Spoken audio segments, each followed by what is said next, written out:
बंट जाते तो कट जाते, बंटे नहीं तो कटे नहीं।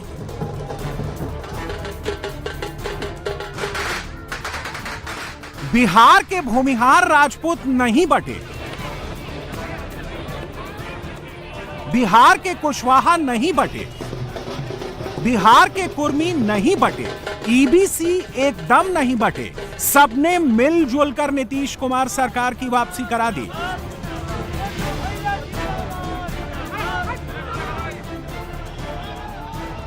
बिहार में जातियों का 80-20 हो गया। 80 मोदी नीतीश की तरफ और 20 लालू तेजस्वी राहुल की तरफ।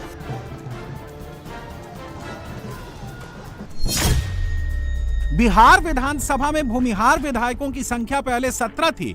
25 के चुनाव में 23 भूमिहार विधायक जीते। राजपूत विधायक पहले 18 थे, इस बार बढ़कर 32 राजपूत एमएलए हो गए। 2020 में 12 ब्राह्मण विधायक थे, इस बार 14 ब्राह्मण विधायक जीते।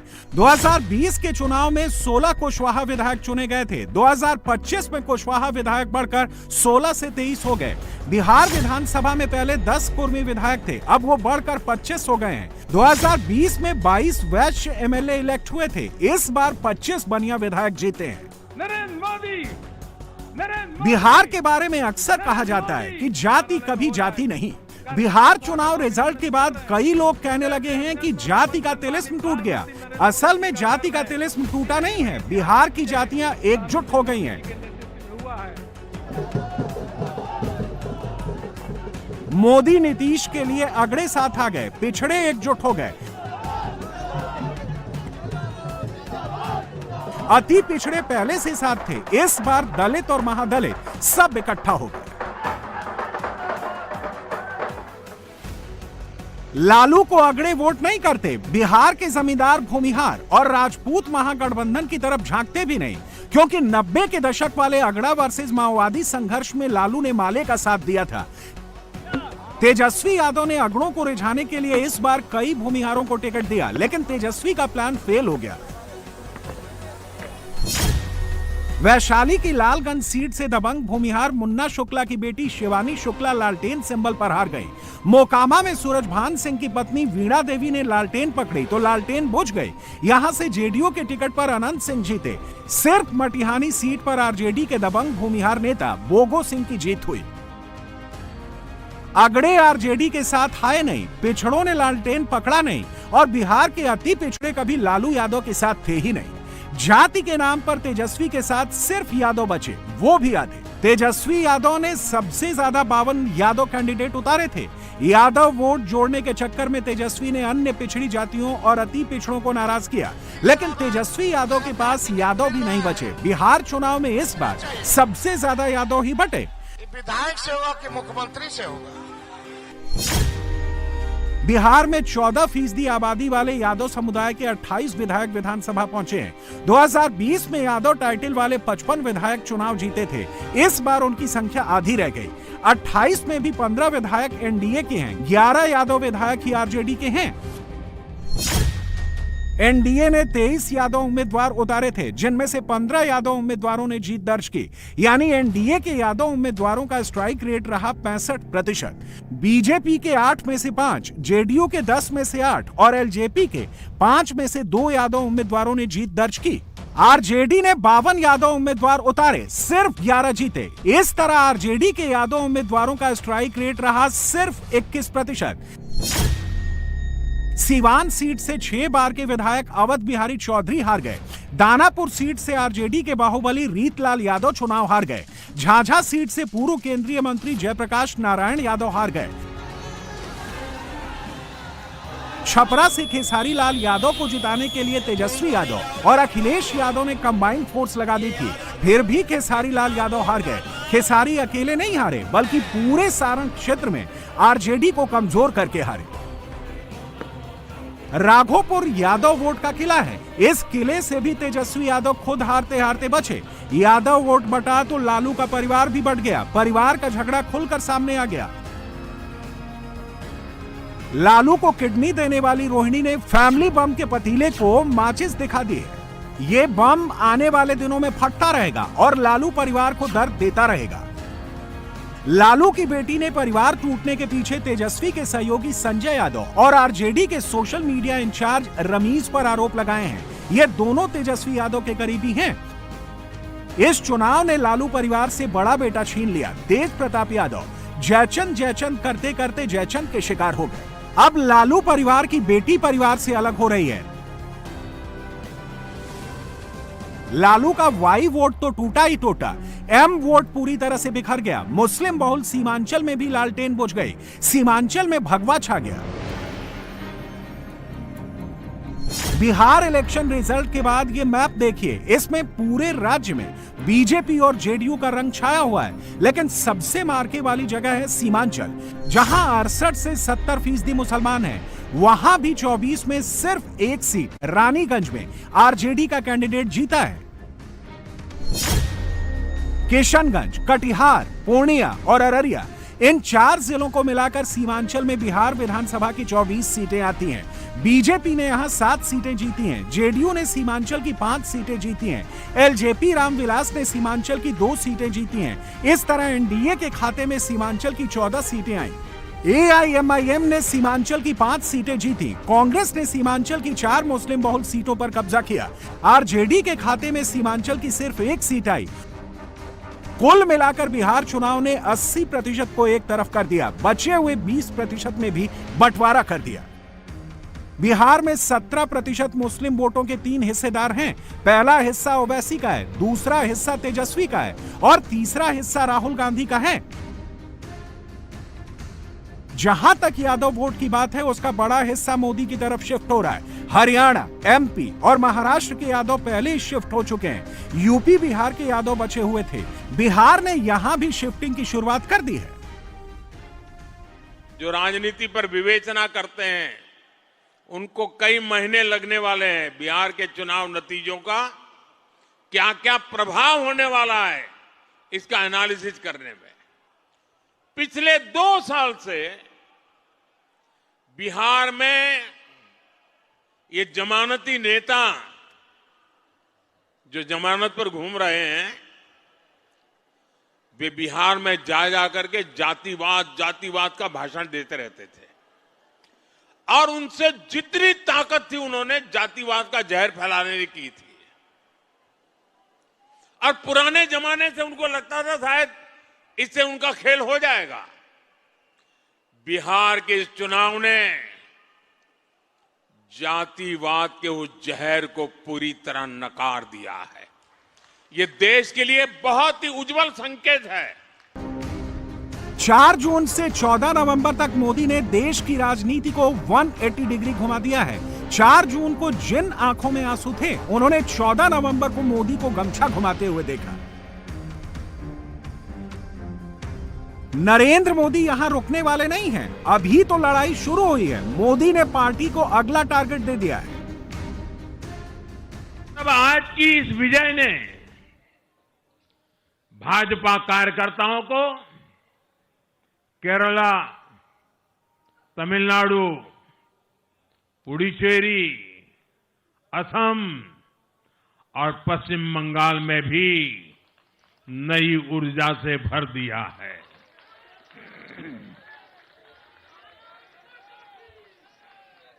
और हां, गंगा जी यहां बिहार से बहते हुए ही बंगाल तक पहुंचती है।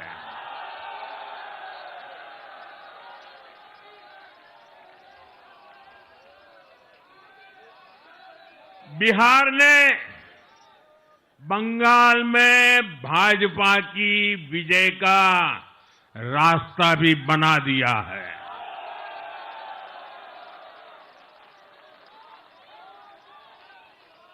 मैं बंगाल के भाइयों बहनों को भी आश्वस्त करता हूं, अब भाजपा आपके साथ मिलकर पश्चिम बंगाल से भी जंगल राज को उखाड़ फेंकेगी।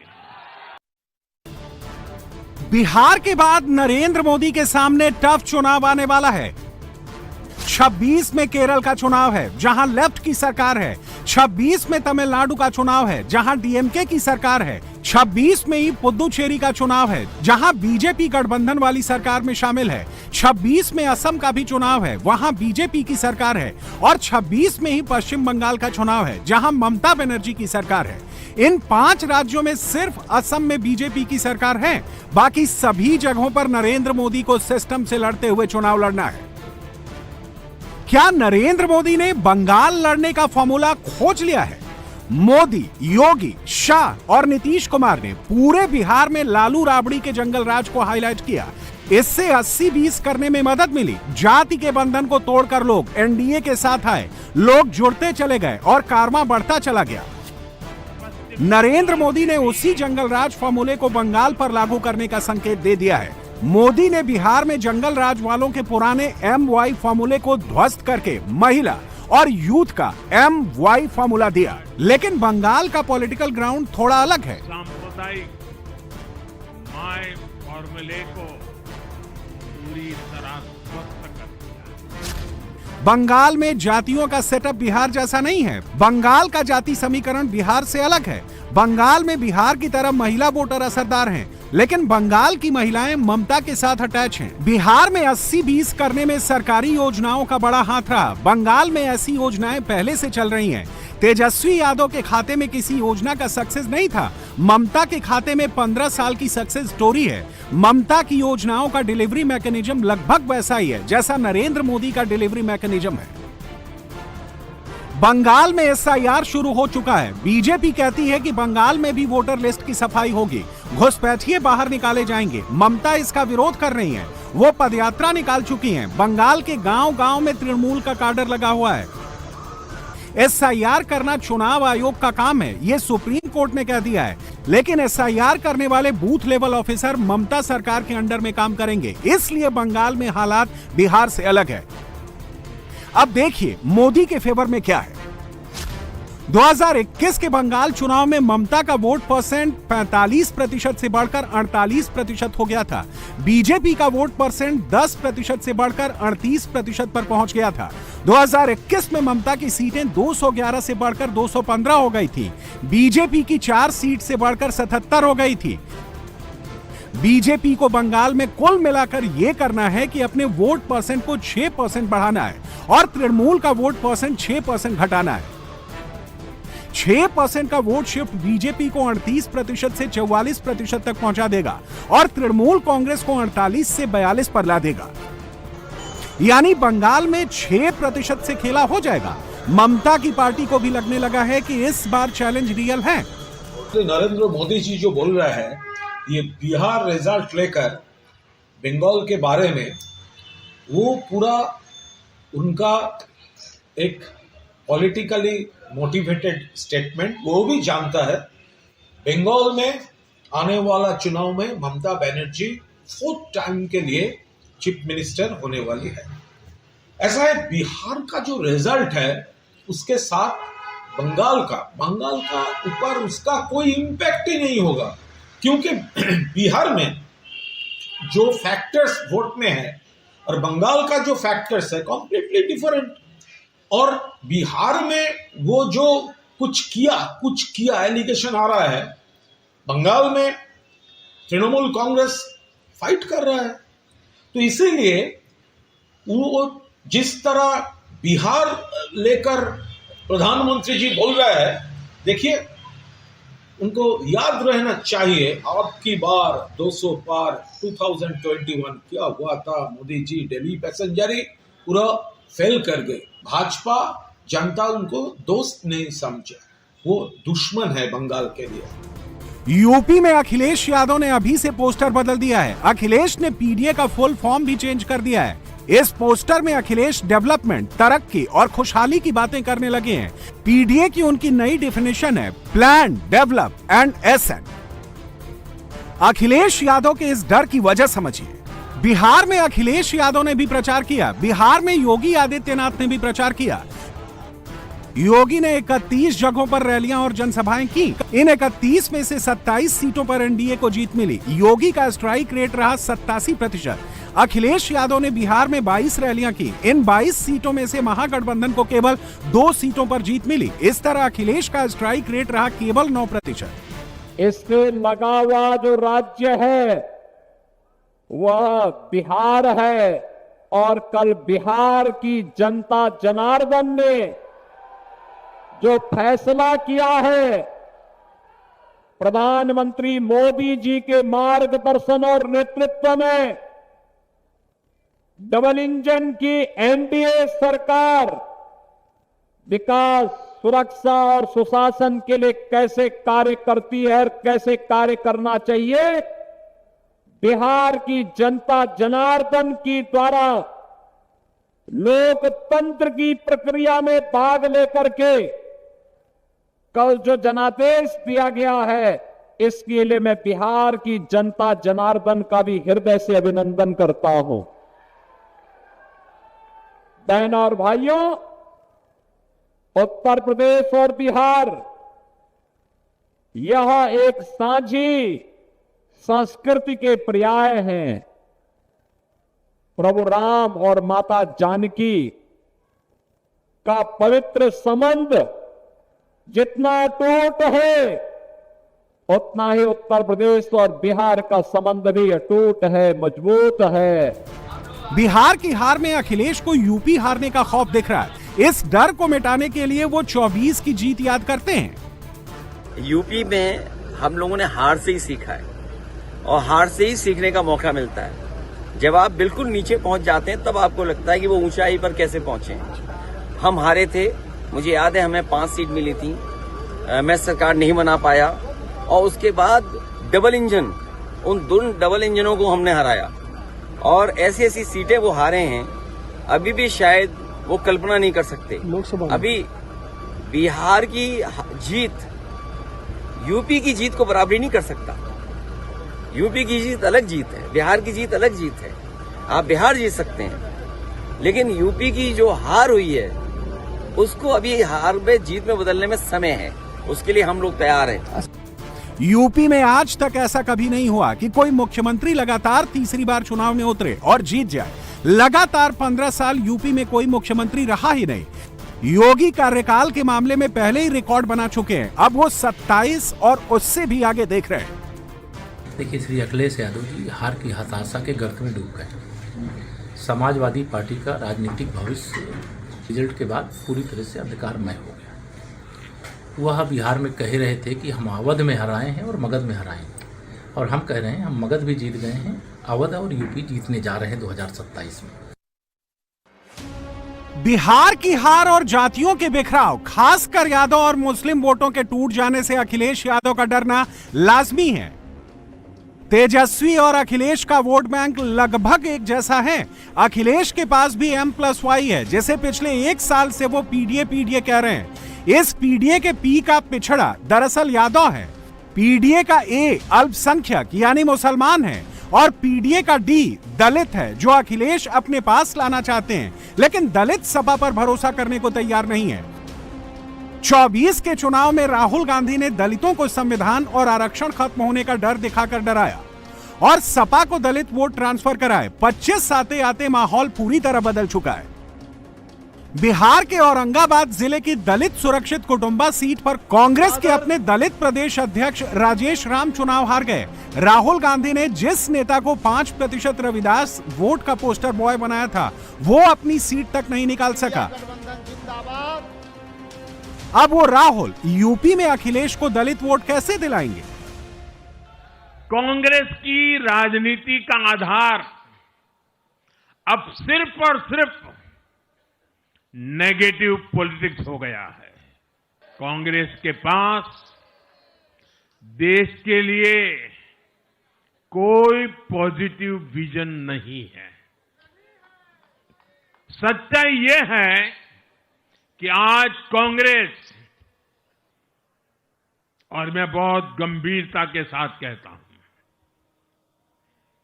आज कांग्रेस मुस्लिम लीगी माओवादी कांग्रेस यानी MMC बन गई है।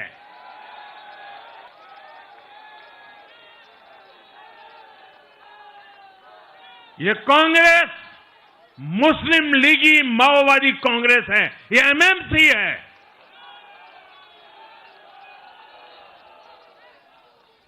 और कांग्रेस का पूरा एजेंडा अब इसी पर चलता है और इसलिए अब कांग्रेस के भीतर भी एक अलग धड़ा पैदा हो रहा है जो इस नेगेटिव पॉलिटिक्स से असहज है। ये जो कांग्रेस के नामदार हैं, ये जिस रास्ते पर कांग्रेस को लेकर चल रहे हैं, इसके प्रति घोर निराशा, घोर नाराजगी अंदर ही अंदर पनप रही है और मुझे तो आशंका है, हो सकता है कि आगे कांग्रेस का एक और बड़ा विभाजन हो। 104 सीटें एनडीए को मिली है। नरेंद्र मोदी ने कांग्रेस के साथी दलों को चेताना शुरू कर दिया है। बिहार जीत के बाद बीजेपी हेडक्वार्टर में मोदी ने विजयी भाषण दिया तो उसमें बड़ा हिस्सा कांग्रेस पर खर्च किया। मोदी की बात को उनके सारे विरोधियों ने वॉल्यूम बढ़ाकर सुना। कांग्रेस के जो सहयोगी दल हैं वो भी समझने लगे हैं कि कांग्रेस अपनी नेगेटिव पॉलिटिक्स में सबको एक साथ डुबो रही है। और आपको याद होगा, इसीलिए ही तो मैंने बिहार चुनाव के दौरान भी कहा था कि कांग्रेस के नामदार तालाब में डुबकी लगाकर बिहार चुनाव में खुद डूबने और दूसरों को डुबेने की प्रैक्टिस कर रहे हैं।